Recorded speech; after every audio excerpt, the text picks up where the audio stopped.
وقد اهتدوا، یہ ساری انسانیت کو دعوت دی گئی ایسا ایمان لے کے آ جاؤ. اور اس کے ساتھ میں منافقین کی گوشمالی بھی کی گئی. منافقین کو کہا گیا، منافقین سے کہا ایسا ایمان لاؤ کما آمن الناس، جیسے یہ صحابہ ایمان لائے ہیں. تو انہوں نے جواب دے کہا انؤمن کما آمن السفہاء، ہم ایسا ایمان لائے جیسے یہ بیوقوف ایمان لائے. معاذ اللہ، منافقین پہلا عنصر ہے جس نے صحابہ کے خلاف زبان درازیاں کی. تو منافقین میں صحابہ کے متعلق کہا ہم ایسے ایمان لائے جیسے یہ بیوقوف لائے. اللہ جل شانہ نے صحابہ کا دفاع کیا، الا انہم هم السفہاء، خاموش ہو جاؤ، یہ بیوقوف نہیں تم بیوقوف ہو. جو صحابہ کو بیوقوف کہنے والے بیوقوف ہیں. قرآن نے بتا دیا نا. اب اس پر لکھتے جاؤ، جو بھی علامہ آ جائے، فہامہ آ جائے، کوئی محدث آ جائے، کوئی فقی آ جائے، کوئی اپنے آپ کو بڑا علامہ کہنے والا آ جائے، قرآن کہتا ہے تو منافق ہے، قرآن کہتا ہے تو بیوقوف ہے، تو علامہ نہیں ہو سکتا. یہ تو قرآن نے بتایا نا. اور قرآن نے کتنا سخت لہجہ استعمال کیا ہے. قرآن کو پڑھے نا، دیکھے نا قرآن کہتا کیا ہے. امی عائشہ پر جب تہمت لگی تو قرآن نے کہا بعد ذالک کا زمین، یہ وہ قوم ہے جو زنا سے پیدا ہوئی ہے. یا حضرات امہات المومنین پہ یہ بہتان بازیاں کرتے ہیں. میرے نبی کی بیویاں وہ ہیں یا نساء النبی لستن کاحد من النساء. میں نے ساری کائنات میں سے میں نے ان مستورات کو چنا، اور اس میں امی عائشہ تھی، خدیجہ الکبریٰ تھی، حضرت سودا تھی، حضرت حفصہ تھی، ام حبیبہ تھی. یہ تمام یہ منتخب کردہ ہیں. اور اسی لیے عمر فاروق رضی اللہ عنہ سے جب مشورہ پوچھا گیا کیا کریں، اللہ کے نبی پریشان ہے. منافقین نے ایسا ماحول بنا دیا، اللہ کے نبی پریشان. فاروق اعظم سے مشورہ پوچھا، اس سے پہلے عبداللہ بن رواح سے پوچھا مشورہ. عبداللہ بن رواح نے کہا یا نبی اللہ، اگر مجھ سے مشورہ پوچھتے ہو ان منافقین کو ایسے جنگل میں بند کر دیا جائے جو بیابان جنگل ہو، اور اس جنگل میں بند کرنے کے بعد پورے جنگل کو آگ لگا دی جائے تاکہ ان کو زندہ جلا دیا جائے. یہ کون ہوئے نبی کے حرم کے خلاف آواز اٹھانے والے؟ یہ کون ہوئے حضرات صحابیہ اور صحابیات اور صحابہ کے خلاف بھونکنے والے؟ یہ مشورہ دیا عبداللہ بن رواح رضی اللہ عنہ فدا کا بیٹی و امی، انہوں نے یہ مشورہ دیا. جب عمر فاروق کی باری آ گئی، اللہ کے نبی نے پوچھا تو اللہ کے نبی سے فاروق اعظم نے ایک سوال کر دیا، میرے حبیب یہ بتا دیں آپ کا نکاح کس نے کیا؟ ہم تو اتنا کرتے ہیں کہ بھئی یہ ہمارے حاجی صاحب ہیں، ان کی بچی کا نکاح چین کے ماموں نے کروا دیا، ان کے چاچے نے کروا دیا، حاجی صاحب نے کروا دیا، فلاں مولوی صاحب نے کروا دیا، اور فلاں مسجد میں کروا دیا، فلاں گھر میں کروا دیا. اتنا ہی ہوگا، ہم اتنا کہہ سکتے ہیں. فاروق اعظم نے سوال کیا، میرے حبیب بتا دیں آپ کا نکاح کس نے کیا؟ تو اتنے میں رسالت امام صلی اللہ علیہ وسلم کی شہادت کی مبارک انگشت وہ آسمان کی طرف اٹھ گئی. یہ نکاح کے پیغام اور نکاح کے ساری یہ سارا پروگرام یہ عرش والے رب نے کیا ہے. یہ عرش والے زمبجنا کہا، قرآن کہتا ہے، اللہ فرماتے ہیں نبی کا نکاح میں نے کر دیا، رب کہتے ہیں میں نے کر دیا. تو جو یہ انگشت مبارک آسمان کی طرف اٹھتی ہے تو فاروق اعظم نے اب اپنی زبان کھول دی اور فرمانے لگے جب اللہ بھی پاک ہے، محمد بھی پاک ہے، یہ کیسے ہو سکتا ہے کہ اللہ اپنے پاک نبی کے دامن میں اپنے پاک نبی کی عقد میں ناپاک بیوی کو بٹھا دے، یہ کیسے ہو سکتا ہے؟ تو ان کا جزاک اللہ ابن خطاب، آپ نے میرے دل کی ساری گرانی کو دور کر دیا. یہ تھا فاروق اعظم کا عقیدہ، یہ تھا فاروق اعظم کی عقیدت اور محبت محمد رسول اللہ کے ساتھ اور امہات المومنین کے ساتھ اپنے عقیدت کو واضح فرما دیا. یہ تھے حضرات صحابہ رضوان اللہ علیہم اجمعین، یہ وہ جماعت تھی. تو منافقین نے کہا ہم ایمان لائیں، انؤمن کما آمن السفہاء، ایسا ہی مان رہے جیسے بیوقوف. تو اللہ نے فرمایا الا انہم هم السفہاء، خوب یاد رکھو کو یہ صحابہ کو بیوقوف کہنے والے بیوقوف ہیں. یہ بیوقوف جو صحابہ کو بیوقوف کہے، ایسے پتہ چلا نا صحابہ کے مطابق جو کچھ تم کہو گے عرش والا رب وہی تمہیں کہے گا. تم یہ بات کہو گے نا صحابہ سچے، عرش والا رب کہے گا. اور چھترپور کی جامعہ میں بیٹھنے والوں، تم میرے نبی کے صحابہ کو سچے کہتے تھے، یہ اس جامعہ کے اندر بیٹھنے والے سارے سچے ہیں. اگر کسی کے عقیدے میں گڑبڑ ہوا تو وہ جیسا عقیدہ رکھے گا وہ تھوک اس کے چہرے پہ گرے گی. کیونکہ صحابہ کے متعلق اللہ فرماتے ہیں میں راضی ہو گیا، دوسرا کوئی ناراض ہو جائے تو ہو جائے، کیا پریشانی. آپ نے دیکھا ہوگا کوئی کسی صاحب کے ساتھ بیٹھ جاتا ہے نا گاڑی میں تو وہ بے غم ہو کے بیٹھتا ہے. بے غم ہو کے بیٹھنے کا مطلب وہ سمجھتا ہے نا کسی جگہ میں مجھے کوئی روکنے والا نہیں، کیونکہ بڑا صاحب میرے ساتھ ہے. ٹریفک والوں کی مجال کیا ہے؟ ٹریفک والے میری آنکھ سے میری طرف اٹھا کے نظر اٹھا کے دیکھ لیں، اور کبھی اگر ایسا ہو بھی جائے نا تو وہ نشے میں وہ بریک نہیں دیتا، وہ نکل جاتا ہے. کیوں؟ ورنہ ایک اشارے پہ ایک دم گاڑی آگے نہیں نکلتی. کیوں نہیں نکلتی؟ کیونکہ اس کو ناز ہوتا ہے میرے ساتھ ایسا صاحب ہے کہ جو ہی اس پر نظر پڑ جائے گی نا ان کی بھی آواز خارج ہو جائے گی، تو اس کو ناز ہوتا ہے.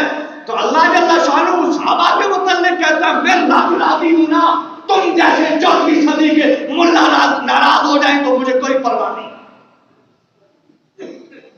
14ویں صدی کا مسلمان ناراض ہو جائے صحابہ سے، صحابی کو کوئی پرواہ نہیں. ابو ہریرہ سے رب راضی ہو چکا ہے، امیر معاویہ سے رب راضی ہو چکا ہے، عمر بن العاص سے رب راضی ہو چکا ہے. میری رضامندی ان کو، میری ناراضگی ان کو کوئی نقصان نہیں کرے گی. جن شخصیات نے وہ عمل کر کے اپنے رب کو اپنے ساتھ کھڑا کر لیا ان کو دوسرے کس کی ضرورت ہے؟ کسی کی تعریف کی ضرورت نہیں. اس رب نے صحابہ کی تعریف سے پورے قرآن کو بھر دیا. اولئک هم المفلحون، اولئک هم الراشدون، اولئک هم الفائزون، اولئک حزب اللہ، الا ان حزب اللہ هم المفلحون، اولئک علی ھدی من ربہم واولئک هم المفلحون. اللہ فرماتے پورا طبقہ کل وعد اللہ الحسنی، صحابہ کے ایک ایک اس جماعت کے ایک ایک فرد سے اللہ کہتے ہیں میں نے حسنہ کا وعدہ کیا ہے. حسنہ کی تعریف مفسرین کہتے ہیں جنت. حسنہ ای الجنہ، کہ میں نے ایک ایک صحابی سے جنت کا وعدہ کیا اور ایک ایک صحابی کو جنت تک پہنچا دوں گا. حدیث میں آتا ہے جو صحابی جس علاقے میں گیا وہ اس علاقے کے لیے مینار نور بن کے قیامت کے دن آئے گا. تو حضرات صحابہ رضوان اللہ علیہم اجمعین، کل ایک صاحب نے مجھے واٹس ایپ پہ ایک تحریر بھیجی،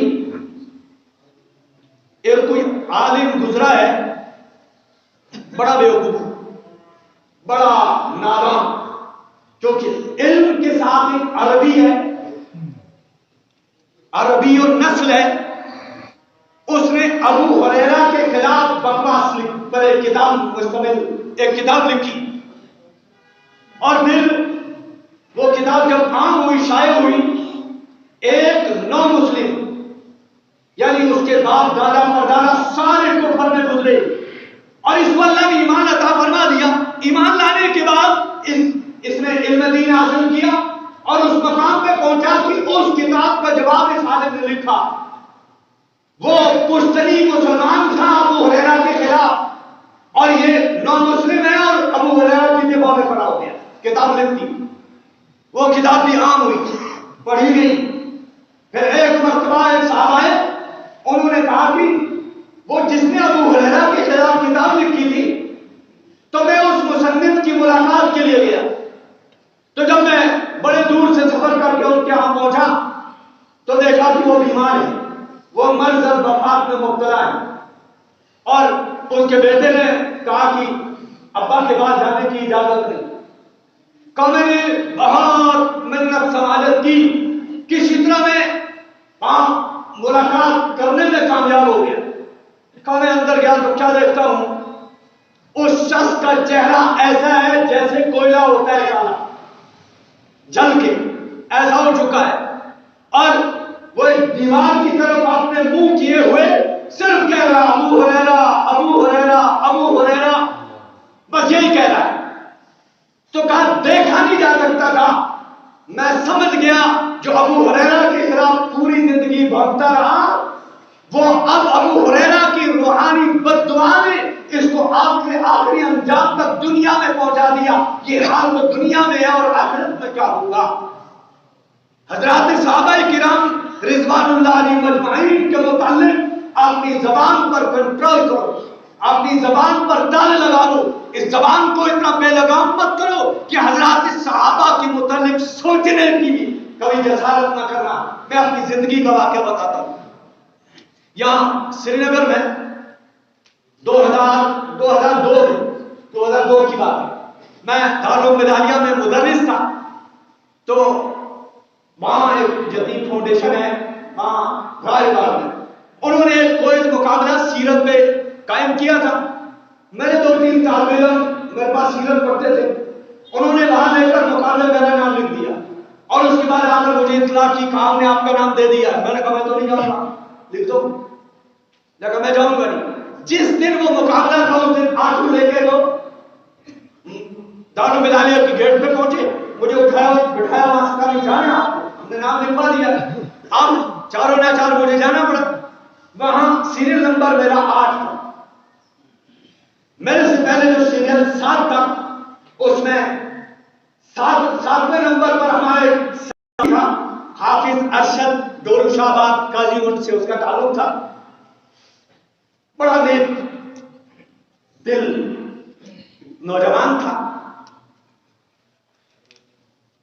تو سوال جب شروع ہوئے، ظہر سے پہلے ایک کالج کا لڑکا فرسٹ نمبر پہ تھا، سیکنڈ نمبر میرا تھا، تھرڈ پہ اور ایک طالب علم تھا.